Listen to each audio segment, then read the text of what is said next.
मैं नागपुर का महापौर भी था और भारतीय जनता युवा मोर्चा का नागपुर जिले का अध्यक्ष भी था।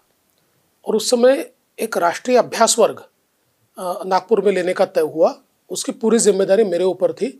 रेशिम बाग में ये अभ्यास वर्ग होना था और इसकी पूरी तैयारी हमने की थी। और आने वाले कई नेता आने वाले थे, उनकी व्यवस्थाएं भी की थी। रेशिम बाग में भी रहने की व्यवस्था की थी और बाकी बाहर रेस्ट हाउसेस में भी व्यवस्थाएं की थी।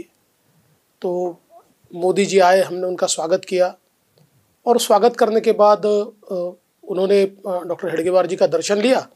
और उसके बाद हमने उनको पूछा, मोदी जी को मैंने स्वयं पूछा कि देखिए, रहने की व्यवस्था तो यहाँ पर भी है, बाहर गेस्ट हाउस में भी है।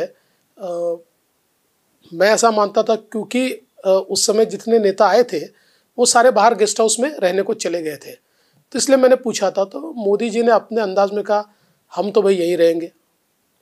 और बिल्कुल एक छोटा सा कमरा जो था, क्योंकि वो तो संघ की व्यवस्था सारी थी वहाँ पर, तो उस कमरे में वो 2 दिन तक 3 दिन तक वहीं रुके हुए थे।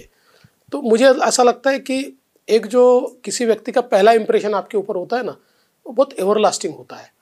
और उस समय जो उनका जुड़ाव, उनकी सिंप्लिसिटी, या एक कार्यकर्ता के रूप में एक स्वयंसेवक से जो कार्यकर्ता बनता है, इस प्रकार का जो व्यक्ति होता है, उसमें जो एक व्यवहार होता है, वो व्यवहार मुझे देखने को मिला।